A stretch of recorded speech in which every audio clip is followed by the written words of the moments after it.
Okay, so this song really only has three chords.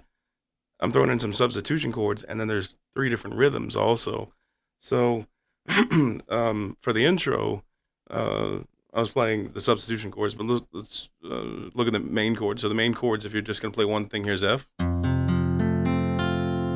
make sure when you have the bar that it's not back here. If you see any space at all between your finger and the metal strip, you need to close the distance. It looks like it's on top of it, but right. See if you look from here, it's just right up behind it. Close all that distance, um, and make sure that your fingers in like a position where you're ordering one, or if you're on the phone telling somebody to wait a minute, that's the position your finger needs to be in. You don't want it arced at all, straight up and down. Yeah, and then the rest of them are arced. So 3, 4, and the 2 all arced in. Check them one at a time, just like any other chord. Make sure everything's coming through. Right? And then that's going to be 2 measures. So if you're playing whole notes tied together in the intro, 1, 2, 3, 4, tie, 2, 3, 4. Then the next chord is D minor. And just like when you play a D, the root note is this open D string. But it's fair game when you're strumming to play an open A, because it's part of the chord, because your first finger's on A. But he's playing a D minor, and the same thing applies. When I play a D minor, I do it pretty differently than most people. I put my pinky finger here instead of the ring finger, but what I've noticed 9 times out of 10 students are going to use the ring finger. So 0, 2, 3, 1, check them all. This note is particularly important, the first finger. And I was just teaching this to a student, and he's having trouble hearing this note. Why is this note so important? Because it's the only note in the entire chord that's making it minor, making it sad sounding. So if it gets muted out, you don't hear the sad. All right, cool. So we'll go D, 2, 3, 4, tie, 2, 3 for the D minor. And then B flat is the third and last chord. Well, almost second to last chord. We'll get to that in a second. B flat goes, make sure your first finger's butted into string 6, right? And then presses the A string. And your third finger's flat for the next 3. And same concept for the third finger. See how I don't have any space in between the flesh and that metal strip? You can get the notes to come through here if you press extra hard. But here that first one was buzzy. Little buzzy. I'm not trying to make it buzzy. Pretty good. But if you get it right behind the metal strip, how much more robust that is without any buzzing. Same thing for this, So the first finger's got 2 jobs. It's primarily pressing the A string, but the flesh tip underneath the nail is positioned high enough to mute out string 6. Tick sound there for insurance. Your third finger, when you play this shape, it's an A-form bar chord. You've got to have a bit of a back bend at the ring finger. Don't hurt your finger. Don't break your finger. Don't come after me. I'm not worth anything on paper. Anyway, back bend at the knuckle, so that you can apply enough pressure. If it's a forward bend, you're never gonna get this. You're never gonna get this chord. No forward bend. I've even had students. I've told them, take your other hand like this and press to flatten that out, that knuckle out. A little bit of a back bend, right? Then that flare up also makes it so you're muting out the high E string. So you don't want to hear the low E string in this chord, or the high E string. All right, so give it an 8 count. 1, 2, 3, 4, tie, 2, 3, back to F, 2, 3, 4, tie, 2, 3, 4. Now, let's see. Oh, I had my tablet pulled up. Come on, tablet.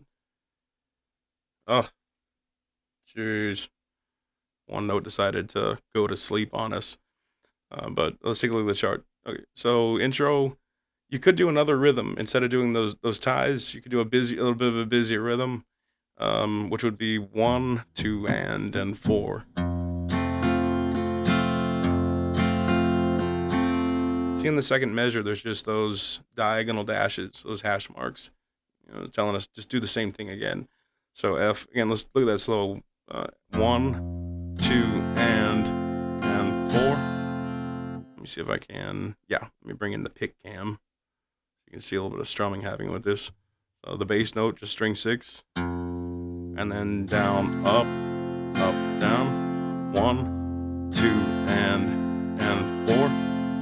Then if you're gonna do this rhythm over the D minor, you're not isolating string 6 for the bass note, the root note, the sound of the chord. You're isolating string 4, so it's a D minor with an open D. Right.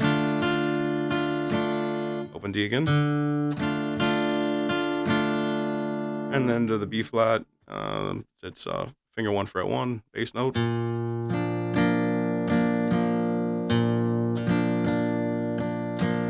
Then look at this chord progression. It's an odd one, and some chord progressions do this.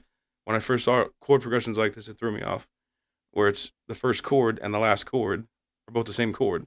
So you're toggling along. You start at F, play for 2 measures, D minor 2 measures, B flat 2 measures.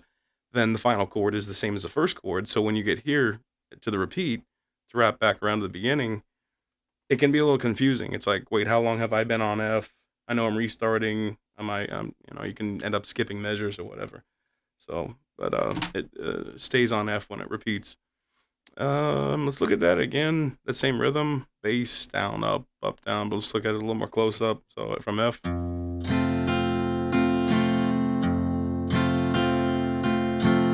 Then the D string.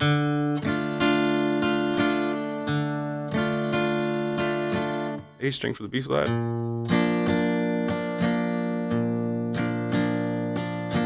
And then back to string 6. 2 cycles each. So here's the restart. Just stays on it. 1, 2. Right? Okay. Or like we said, you could just do whole notes that are tied together. And again, that would sound like this: F 2 3 4, F 2 3. I forgot to say tie. Then D minor 2 3 4, tie 2 3 4 to B flat 2 3 4, tie 2 3 4, back to F 2 3 4, tie 2 3 4. I was just thinking, my conducting teacher from Berkeley would roll over in his grave right now. I'm going like this all directions, but it's down, in, out, up, for those of you who are paying attention. Down, in, out, up, like it matters for this, but right? Okay, now let's go on to the next rhythm. When it gets into the verse, he's going bass, down, up, bass, down, bass, down, up, bass, down. That first one I wrote the count, right? 1, 2, and 4.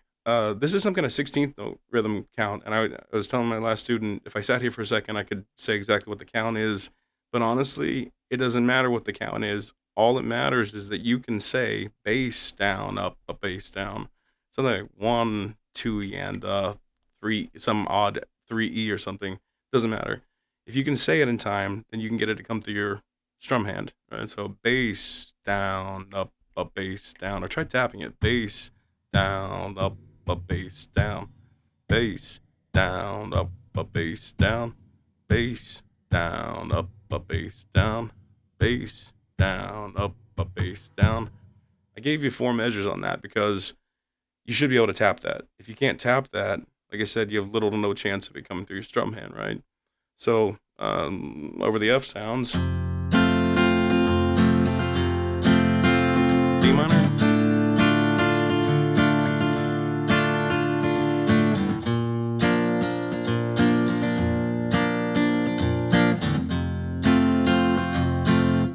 it's very busy compared to the previous section. So try it slower at first. Bass down, up, bass down, bass down, up, bass down, bass down, up, bass down, bass down, up, bass down.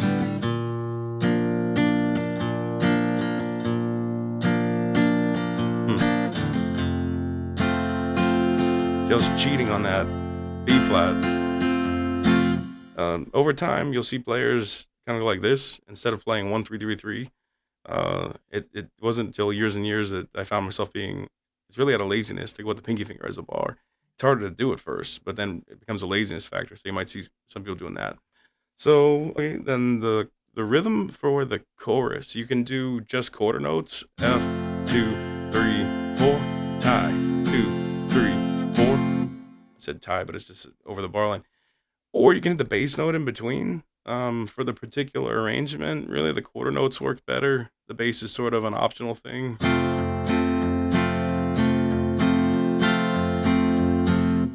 So 1 and 2 and 3 and 4 and close up on that one. 1 and 2, 3 and 4 and 1 and 2 and 3 and 4 and D minor.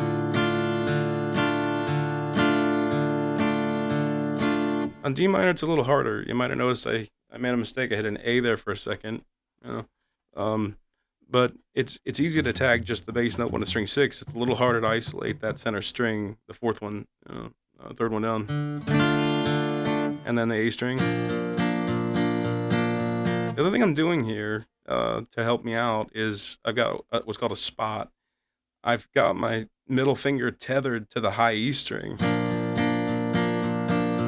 It's hugging that high E string and swiveling around since it's smooth. But that keeps me tethered and very close to the strings.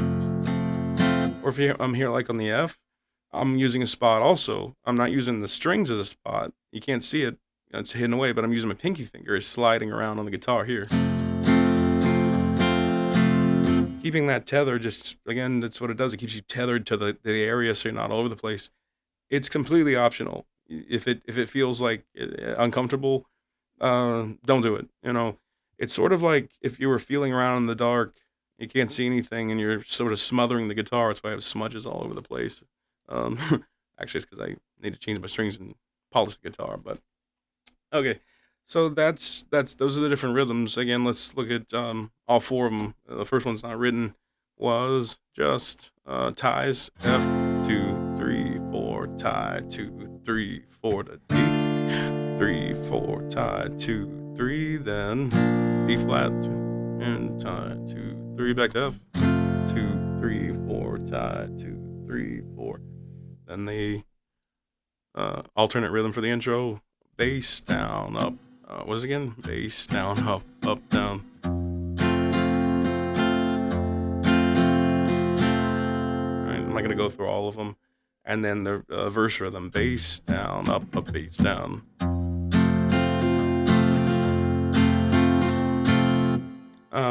I actually threw in some. I was going bass down, up, bass down, and I threw in one extra down, up right there, like cymbal splashes almost. But that's the basic rhythm there, and then the chorus rhythm: 1 2 3 4, 2 2 3 4, or with the bass note: strum bass, strum bass, strum bass, strum bass.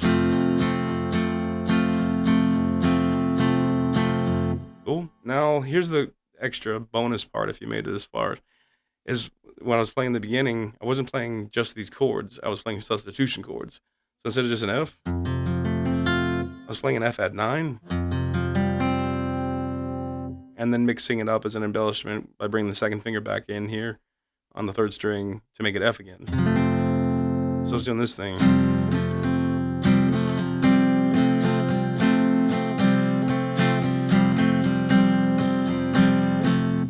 Some kind of rhythm that's not in the song, but it sort of adds a whole other layer to it. To get the F at 9, if you start with your F, you keep the 3 and the 4 where they're at.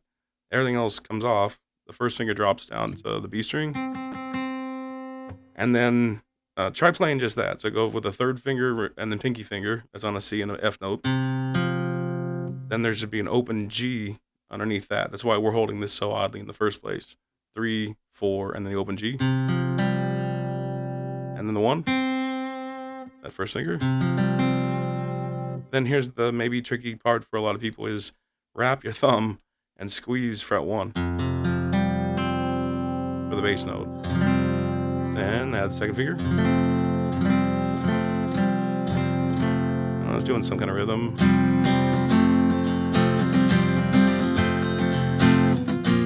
Oh, the second chord up.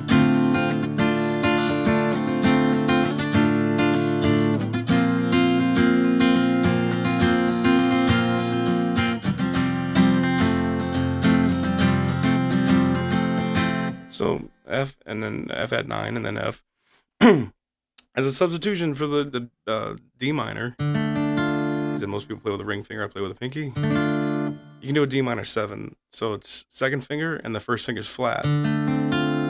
If you have trouble getting this at first, just put the first finger flat and have it be responsible for fret 1, the C, and the F. Then see if you can add the second finger in arced. 1's flat, 2 is arced up. 1 is also not like this. It's sort of twisted inward a little bit. And then again, those same rules apply. You're not like this. There's not space in between the flesh and the metal strip. Close the distance. Same thing for this guy right up behind the metal strip. With an open D as the bass note. Right?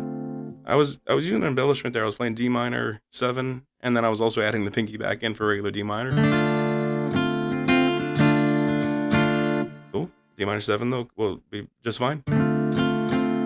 Real pretty. And then instead of a B flat, 1 3 3 3 or the pinky sub, you can do a B flat sus2.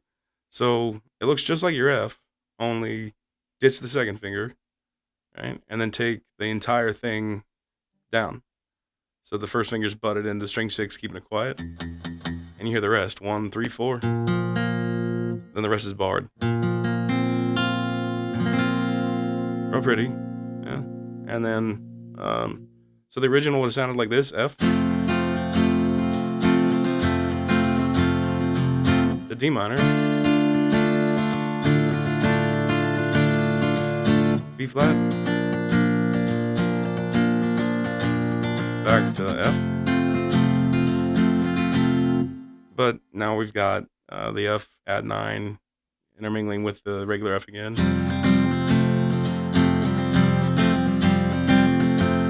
To the D minor 7. As you can embellish, you can actually put the pinky finger on the B string or the high E string if you want to do embellishments.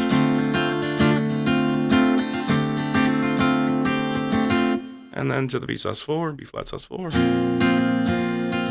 Why did I say sus4? It's sus2.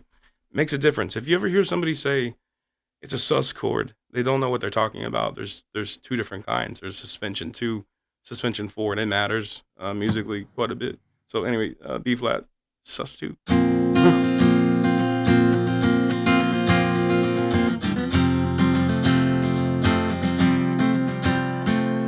And that's about it. Yeah. Pretty thorough explanation of the rhythm and all that stuff for a 3-chord song. Hope you enjoy it.